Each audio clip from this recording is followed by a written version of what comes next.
Nongeye kubasuhuza mwese abakurikiye Indatwa TV, uyu ni umwanya wo kubagezaho amakuru arambuye avugwa kuri iki gicamunsi cyo kuri uyu wa kane tariki ya 30 Mata 2026. Nihuse reka mbagezeho ingingo z'ingenzi zayo. RIB iratangaza ko yataye muri yombi umunyamabanga nshingwabikorwa w'umurenge wa Mageragere aho akekwaho ruswa no kumena amabanga y'akazi. Naho mu itangazamakuru u Rwanda rwaje mu murongo utukura mu bijyanye n'iyubahirizwa ry'uburenganzira bw'itangazamakuru ku rutonde ngarukamwaka rw'ibihugu rukorwa n'umuryango w'abanyamakuru batagira umupaka, rukaba rwaje inyuma y'ibihugu byinshi byo mu karere. Turaza kurebera hamwe uko urwo rutonde rukorwa ndetse n'ibigenderwaho kugira ngo igihugu gihabwe umwanya uyu n'uyu. Perezida Kagame yahawe umwambaro wa Atletico Madrid n'ishusho ya stati yayo.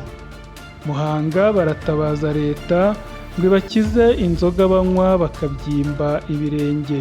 Naho mu butabera urukiko rwategetse ko umunyamakuru DC Clement afungwa iminsi 30. Naho hanze y'u Rwanda ho Perezida Kiir yirukanye abanyamakuru babiri b'ingenzi. Igihe mu Burundi polisi yarashe abagabo babiri hafi n'umupaka w'u Rwanda. Muri Afurika y'Epfo umugabo yaguye agacuho nyuma yo gusambanya umukecuru w'imyaka 89. FAB, uru ni urwego rwa FIFA rushinzwe amategeko y'umupira w'amaguru, rwemeje ko umukinnyi uzongera kuvuga mu kibuga yipfutse umunwa azajya ahabwa ikarita itukura.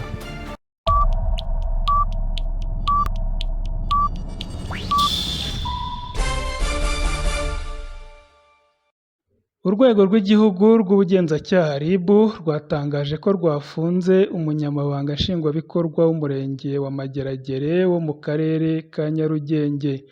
RIB ibinyujije ku rukuta rwayo rwa X yatangaje ko Gitifu Hategekimana Silas akurikiranweho ibyaha bya ruswa no kumena ibanga ry'akazi.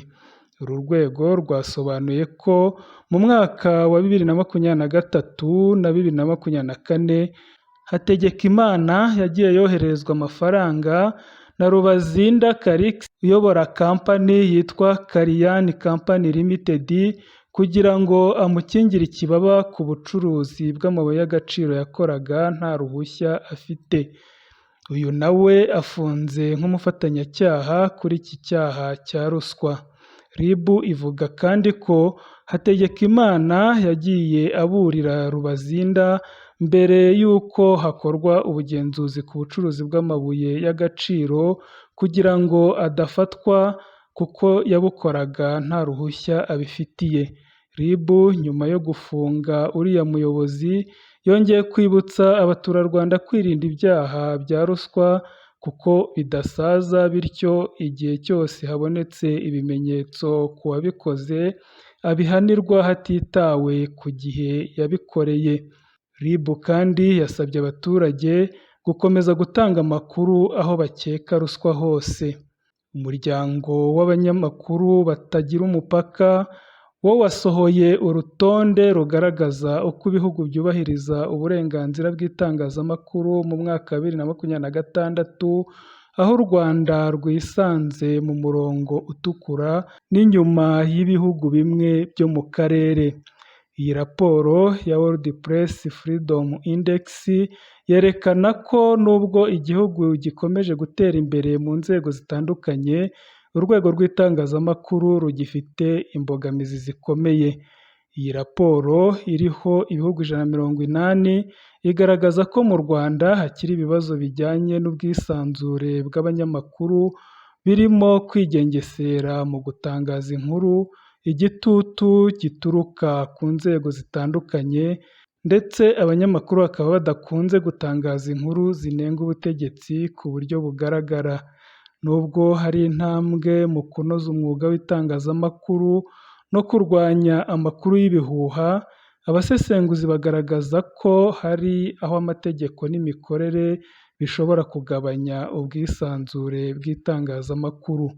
Mu karere u Rwanda ruri inyuma ya bimwe mu bihugu bituranye narwo nka Uganda iri ku mwanya w'131, Tanzania iri ku mwanya w'106, Repubulika Iharanira Demokarasi ya Kongo iri ku mwanya w'130 n'u Burundi buri ku mwanya w'119. Ku rwego rw'isi, ibihugu 10 bya mbere bifite ubwisanzure bukomeye bw'itangazamakuru birimo Norvège, Ubuholandi, Estonia, Denmark, Suède, Finland, Irlande, Ubusuwisi, Luxembourg ndetse na Portugal. Ibi bihugu bishimwa ko birangwa n'amategeko arengera abanyamakuru, ubwisanzure bw'itangazamakuru no kuba ubutegetsi butivanga mu mikorere y'ibitangazamakuru. Raporo ya World Press Freedom Index ikorwa hifashishijwe ibipimo bitandukanye bigena uko ubwisanzure bw'itangazamakuru buhagaze mu gihugu. Birimo urwego rwa politike, aharebwa niba ubutegetsi bwivanga cyangwa butivanga mu itangazamakuru. Harimo kandi amategeko, aharebwa niba amategeko arengera cyangwa abuza abanyamakuru gukora akazi kabo. Hari kandi ubukungu, aharebwa uko ibitangazamakuru byigenga mu bijyanye n'imari n'ababishyigikira. Ikindi ni imibereho n'umuco, aho harebwa uko sosiyete yakira ibitekerezo binyuranye n'ubwisanzure bwo gutanga ibitekerezo n'umutekano, aharebwa ibijyanye n'ihohoterwa, iterabwoba cyangwa gufungwa kw'abanyamakuru. Muri Espagne ho, Perezida Kagame yahawe umupira wa Atletico Madrid ndetse na sitati y'iyi kipe. Perezida wa Repubulika y'u Rwanda Paul Kagame yahawe umwambaro w'iyi kipe ya Atletico Madrid uriho izina rye Kagame ndetse n'ishusho ya sitati Riyad Air Metropolitano ubwo yari ku mukino wahuje iyi kipe na Arsenal muri ½ cya UEFA Champions League.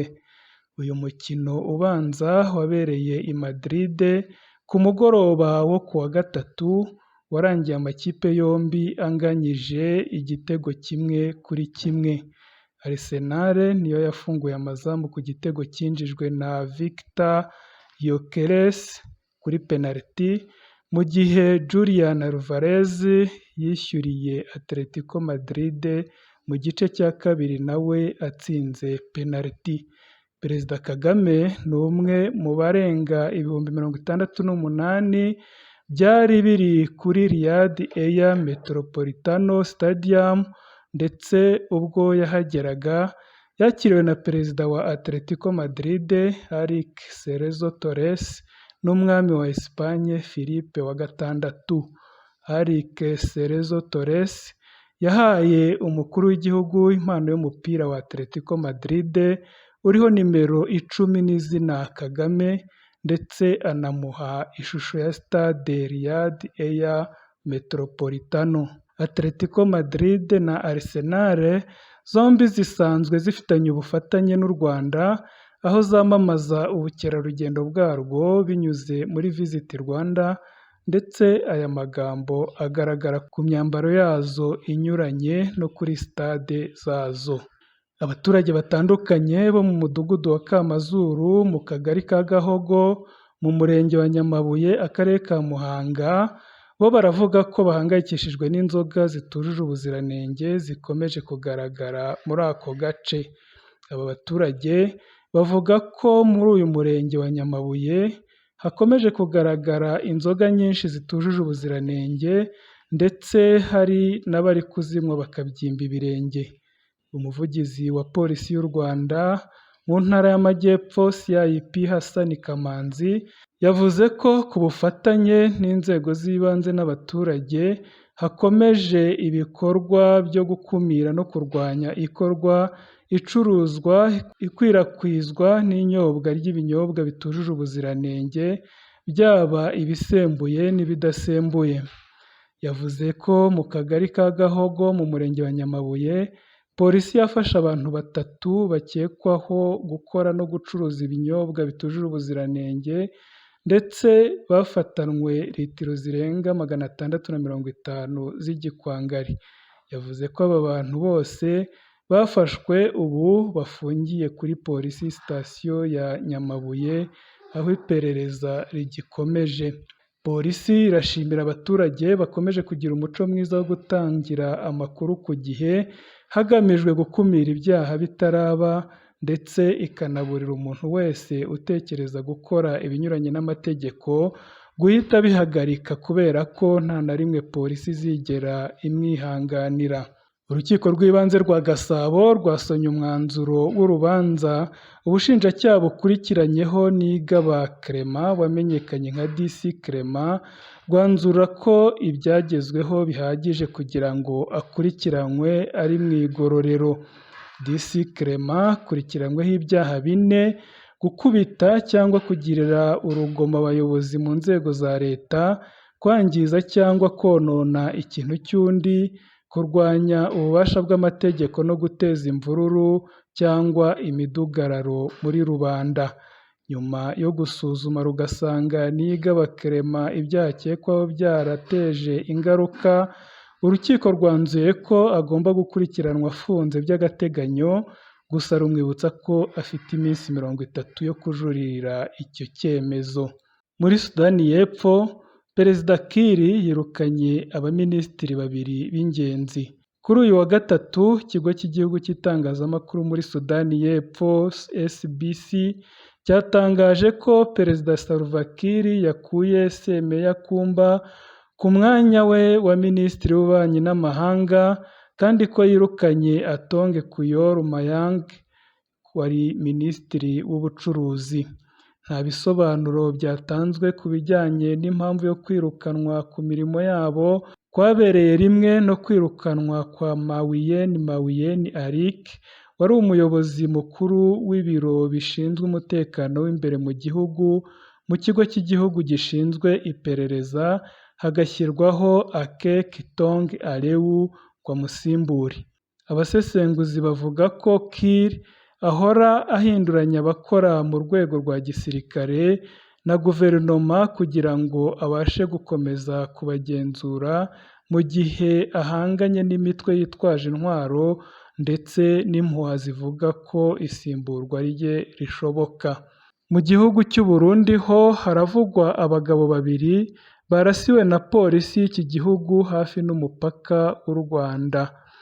Umuyobozi muri polisi y'u Burundi ikorera hafi y'umupaka w'u Rwanda mu gace ka Mparamirundi ko muri komine ya Kayanza ho mu ntara ya Butanyerera, ku wa gatatu tariki ya 29 Mata yarashe mu cyico abagabo 2 bakekwaho gukorera ubucuruzi bwa magendu hagati y'u Burundi n'u Rwanda. SOS Media Burundi yatangaje ko amasoko yayo yo muri polisi y'u Burundi ndetse n'umwe mu bafitanye isano na ba nyakwigendera bayibwiye ko abo bagabo mbere yo kwicwa bari babanje gutabwa muri yombi na polisi y'u Burundi. Amakuru aturuka muri polisi yo mu gace barasiwemo avuga ko inzego z'ubuyobozi muri ako gace zashyizeho amabwiriza y'uko umuntu wese uzafatwa yinjiza mu Burundi ibicuruzwa bya magendu abikuye mu Rwanda agomba kwicwa. Agace ka Mparamirundi kegereye umupaka w'u Burundi n'u Rwanda kamaze igihe gafatwa nk'imwe mu nzira inyuzwamo ibicuruzwa bya magendu hagati y'ibihugu byombi. Ubu bucuruzi bivugwa ko bwiyongereye ku ruhande rw'u Burundi nyuma y'uko iki gihugu gifashe icyemezo cyo gufunga imipaka yose yo ku butaka igihuza n'u Rwanda. Muri Afurika y'Epfo ho umugabo yaguye agacuho nyuma yo gusambanya umukecuru w'imyaka 89 bimuviramo gutabwa muri yombi. Umugabo w'imyaka 29 y'amavuko yatawe muri yombi akekwaho icyaha cyo gusambanya ku gahato umukecuru w'imyaka 89 mu gihugu cya Afurika y'Epfo. Ibi byabaye mu gitondo cyo ku Cyumweru tariki ya 26 Mata 2026 mu mudugudu wa Nyavani uherereye hafi ya Maramurere mu ntara ya Limpopo.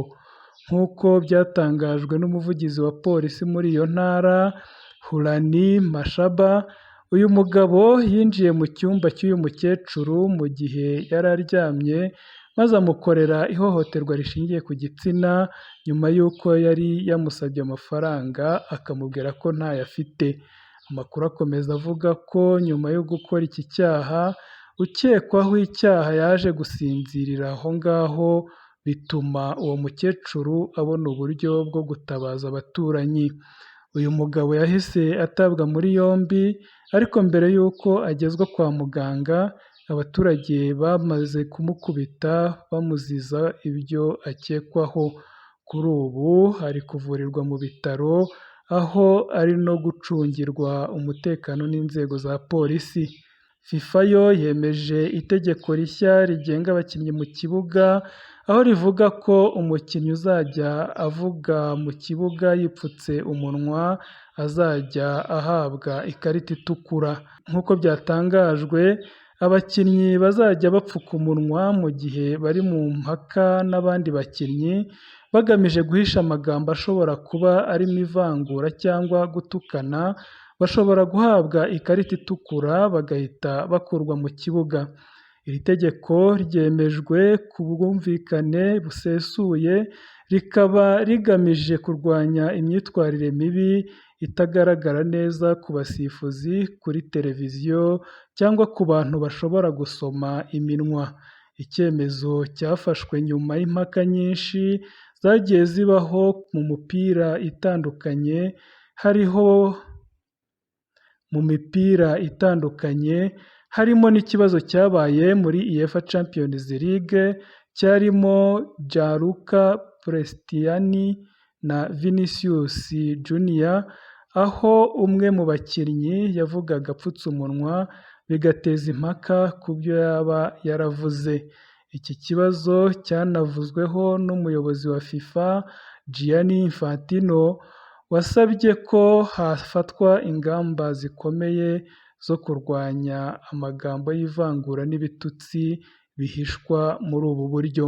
Si ibyo gusa kandi IFAB yanemeje ko abakinnyi cyangwa abayobozi b'amakipe bazajya bisohora ku bushake mu kibuga mu rwego rwo kwamagana icyemezo cy'umusifuzi nabo bashobora guhanwa bagahabwa ikarita itukura. Aya mategeko mashya ateganyijwe gutangira gushyirwa mu bikorwa mu gikombe cy'isi cya 2026 kizabera muri Amerika, Canada na Mexico kuva tariki ya 11 Kamena kugeza 19 Nyakanga 2026. Ni n'aha dusoreje amakuru yacu y'uyu munsi, reka mbifurize gukomeza kugubwa neza aho muri hose, mbibutsa gukanda subscribe na like kugira ngo amakuru yacu ajye abageraho 5 kuri 5.